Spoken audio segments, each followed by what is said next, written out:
इसी प्रकार से महाराज श्री के श्रीमुख से कथा प्रसंगों का निरंतर आनंद लेने के लिए पूज्य श्री के आधिकारिक YouTube चैनल को जरूर सब्सक्राइब करें और बेल आइकन को दबा दें।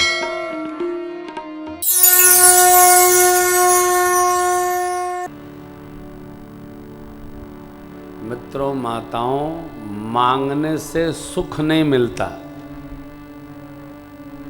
यदि प्रारब्ध में है तभी सुख मिल सकता है, मांगने से नहीं मिलता और छीन लेने से तो एकदम नहीं मिलता।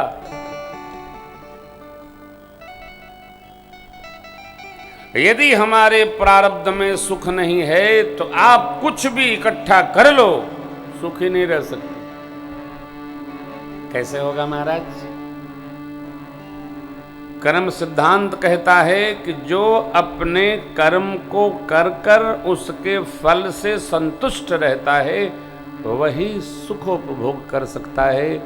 यदि यहाँ नहीं है प्रारब्ध में तो बहुत करने के बाद भी सुख की प्राप्ति नहीं होगी।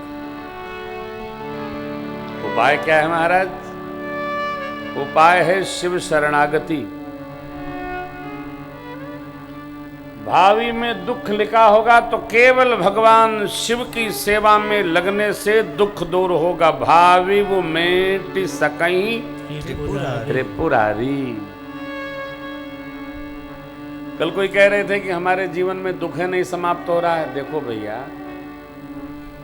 दुख समाप्त होने के लिए केवल एक ही उपाय है, शिव की शरणागति करो, भगवान का भजन करो। धीरे धीरे 12 वर्ष में दुख समाप्त हो जाएगा। 12 वर्ष लगेगा, 1 वर्ष में कुछ नहीं होता।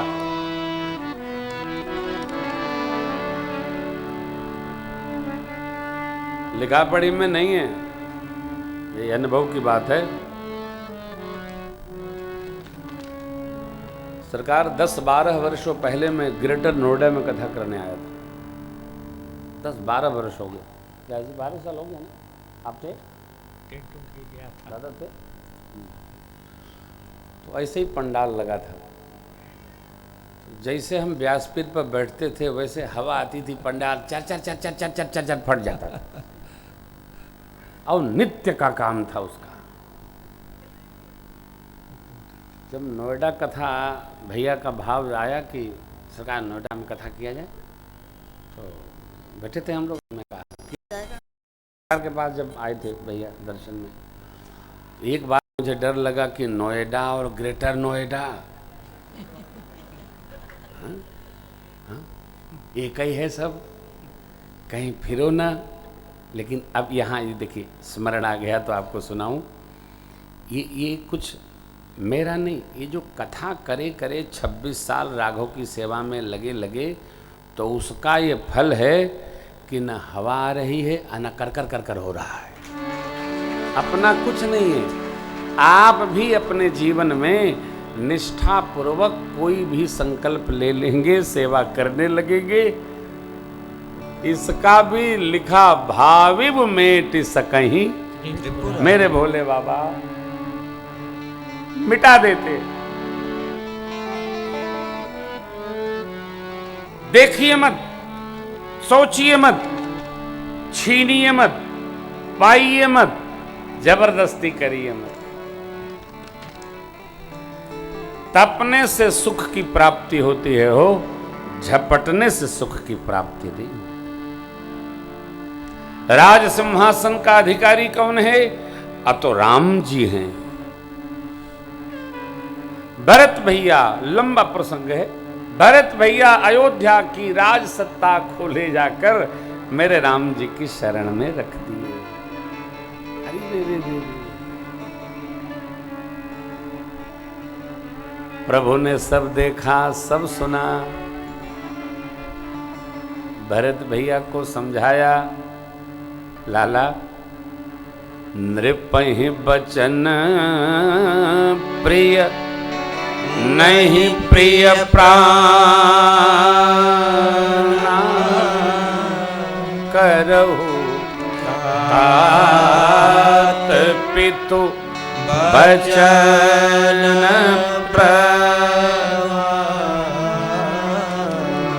हे लाला श्री चक्रवर्ती जी महाराज को सत्य से प्रेम था, वाणी से प्रेम था। उन्होंने वचन दे दिया और महाप्रयाण कर दिया। क्यों? देखो भैया, कम करो, थोड़ा करो किसी के साथ भी, लेकिन भूल कर भी किसी को वचन दे दिया ना, तो वचन देकर न भूलिएगा। जानते हैं क्यों? वचन जब हम किसी को देते हैं तो हम भले भूल जाएं, लेने वाला भले भूल जाए, ये जो 5 तत्व का बना शरीर है ना, ये नहीं भूलता है, ये सब जानता है।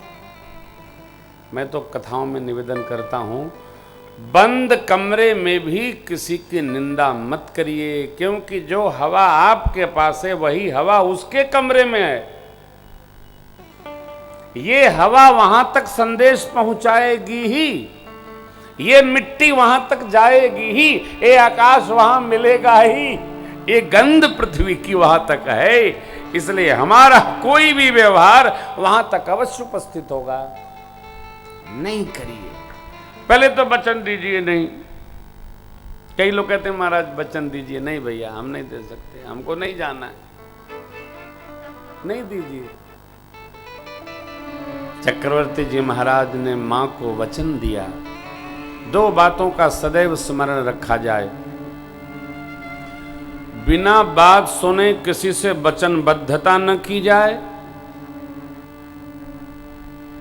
और दूसरी बात, यदि कोई आपसे ये कहे कि मैं एक बात कहना चाहता हूं, आप बुरा तो न मानेंगे, कहिए ना, कहिए मत,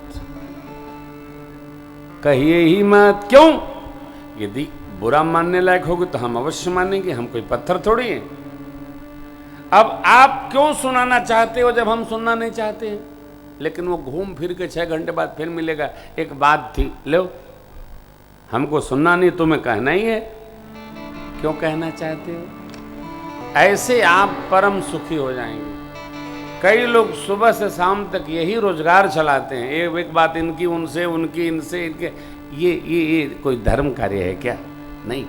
कहना भी हो तो कोई भगवान की बात कह लो, कोई पुराण की बात कह लो, कोई कथा हो कान में कह दो, आप कहे आप धन्य भय, कान में आया हम धन्य भय। व्यर्थ की क्यों चर्चा करना हो? हा हा हा, प्रभु ने समझा दिया, भरत जी को समझ में आ गया। भरत जी ने बहुत संवाद हुआ, 5 बैठकी हुई चित्रकूट में। भरत जी ने स्पष्ट कहा, नाथ भयउ सुख साथ गए को, लहु लाह जग जन्म भय। प्रभु हमारा भाव धन्य हुआ, चित्रकूट आना सफल हुआ। क्यों? प्रभु ने ये समझाया,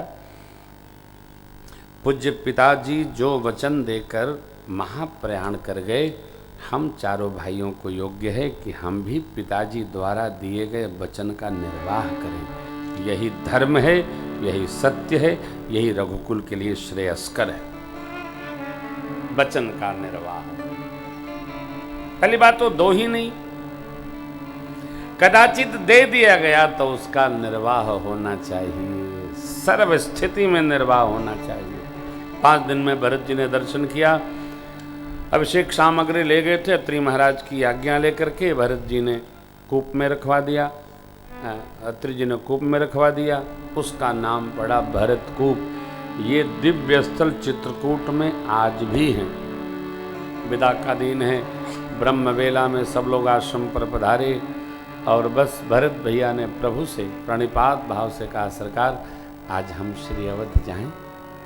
भगवान ने हृदय से लगा लिया, बहुत विधि बताई, मुखिया को कैसे रहना, मुख जैसा खान पान कहवेक, पालई पोसई सकल अंग तुलसी सहित, परिवार में ऐसे ऐसे करिएगा, राज की, समाज की, वन की, व्यवहार की चिंता कोई आप न करिएगा, पिता तुल्य जनक जी और गुरुदेव भगवान निर्वाह करेंगे। एक दिन और आपसे निवेदन किया था, हमारे सिर पर कोई श्रेष्ठ है तो हम भाग्यशाली हैं। श्रेष्ठ को जानिए नहीं, श्रेष्ठ को मानिए और उनके अनुकूल रहने का प्रयास करिए। श्रेष्ठ के ऊपर रहने का प्रयास न करिए। कोई श्रेष्ठ नहीं है तो व्यवस्था व्यतिक्रम में आती है। आज सरकार जो पक्ष में चर्चा हो रही थी, आज यही खतरा है। कोई श्रेष्ठ नहीं, और श्रेष्ठ तो सरकार मानने से ना होगा। हम सरकार को मानने श्रेष्ठ तब न श्रेष्ठ है, हमसे बड़ा कौन। परिवार में यदि ये समत्व भाव रखना है तो परिवार में किसी को श्रेष्ठ मानना होगा। समाज को व्यवस्थित रखना है तो समाज में किसी को श्रेष्ठ मानना होगा। हम ही सिकंदर हैं, ऐसे समाज चलता नहीं। श्रेष्ठ कौन? परमात्मा है। कोई न मिले तो सदग्रंथों को श्रेष्ठ मानो। सदग्रंथ जो कहते हैं उनको मानो, उनको मानो। बिंदु जी महाराज ने कितना सुंदर, हमें निज धर्म पर चलना रोज सदा शुभ आचरण करना बता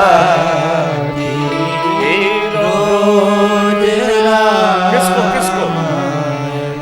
जिन्हें संसार सागर से उतर कर पार जाना है, उतर कर पार जाना है।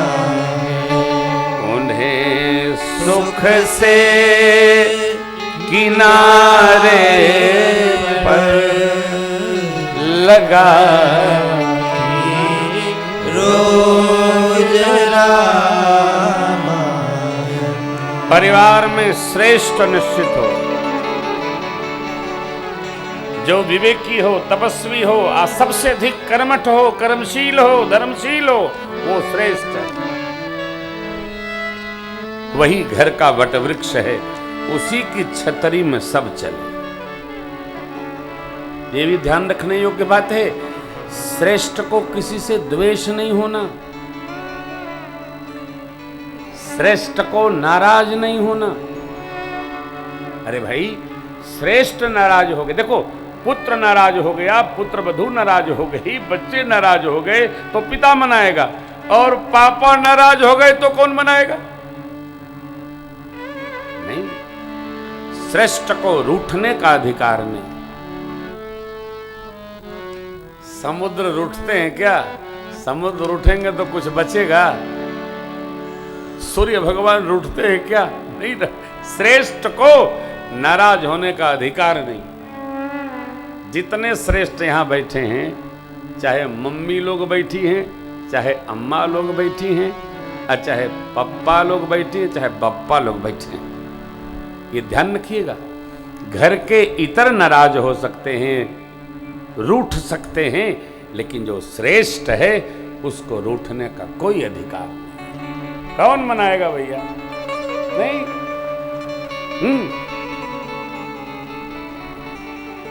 ये हमारे साथी लोग हैं, सब 10-20 साल से हैं। कोई नहीं कह सकता मैं कभी किसी से रूठूं तो 10 दिन, 5 दिन, 2 दिन, 4 दिन, स्थायी नहीं। क्यों? पिता को किसी भी संतान से अस्थायी दुखी होना ठीक, रूठना ठीक नहीं। बच्चे कहां जाएंगे? या तो पिता हो नहीं हो, इस कर्तव्य का सर्वविधि पालन करना चाहिए।